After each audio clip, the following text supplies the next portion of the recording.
N'ibyishimo kuri Junior Giti ariko bivanze n'agahinda. Junior Giti wizihiza isabukuru y'umukobwa we ku munsi Yanga yapfiriyeho. Yanga ni mukuru we. Bugingo Boni wamenyekanye ku izina ya Junior Giti mu gusobanura filimi yatangaje ko buri itariki 17 Kanama igeze buri mwaka agorwa cyane no kugenzura amarangamutima ye kuko aba asabwa kwizihiza isabukuru y'umukobwa we, ariko kandi akibuka yunamira mukuru we Yanga wabaye ikimenye bose mu gusobanura filimi nyarwanda. Yanga afatwa nka nimero ya mbere mu gusobanura filimi mu Rwanda. Hari n'abajya kure bakavuga ko yakoze impinduka cyangwa impinduramatwara mu gufasha sosiyete nyarwanda kuvana mu bwigunge binyuze mu mafilimi zo mu gihugu bitandukanye, yagezemo asobanura.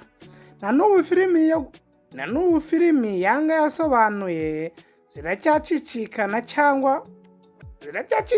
zinyura ku mbuga nkoranyambaga cyangwa ku internet, kandi amagambo mashya yahimbye yacengeye ku buryo hirya no hino agikoreshwa.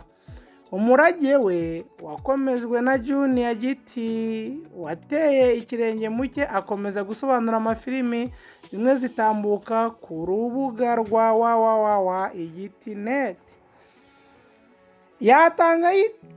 Yanga yitabye Imana ku wa 17 Kanama 2022 aguye mu bitaro byo muri Afurika y'Epfo nyuma y'igihe cyari gishize yivuriza mu bitaro byaho.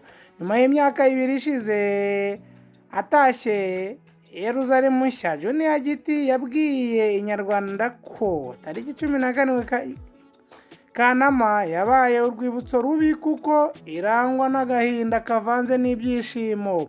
Ati uyu munsi ni umunsi udasanzwe ufite igisobanuro kinini ku muryango wanjye mu gihe twizihiza isabukuru y'amavuko y'umukobwa wacu, ariko kandi n'umunsi urimo amarangamutima y'ibyishimo no kwibuka umuvandimwe wanjye mukuru Yanga witabye Imana. Uyu mugabo washinze Giti Business Group yavuze ko Yanga yaranzwe n'amahoro n'umutuzo mu muryango wabo kandi yasize icyuho kigari. Junior Giti yavuze ko nubwo iyi tariki imwibutsa ibihe by'agahinda mu buzima bwe, ariko agomba kuzirikana ubuzima bw'umuvandimwe we mu rwego rwo kwibuka abo bose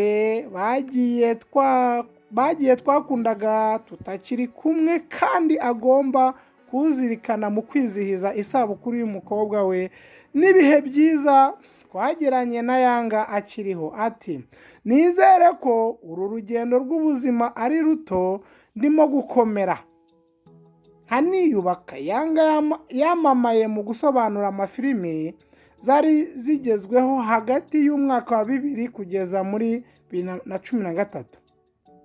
Umwuga we umuhesha amafaranga menshi. Yamaze imyaka 10 akora ako kazi. Kuwa 20 Gicurasi Yanga wagize izina rinini mu gusobanura filimi nyarwanda yabwiye Isimbi TV urugendo rwo gukizwa nyuma y'uko Imana imugirira ubuntu.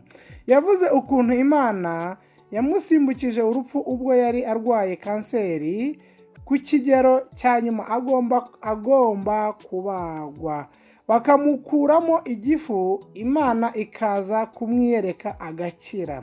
Ni ikiganiro cyarebwe n'umubare munini, ahanini bitewe n'inzira y'inzitane uyu mugabo yanyuzemo yaratangiye no gutakaza icyizere cy'ubuzima. Yavuze ko yivurije mu bitaro bikomeye byo mu Rwanda no mu mahanga yose. Avuga n'abaganga bakomeye rimwe na rimwe bamubwiraga ko bishobora kuzarangira nabi.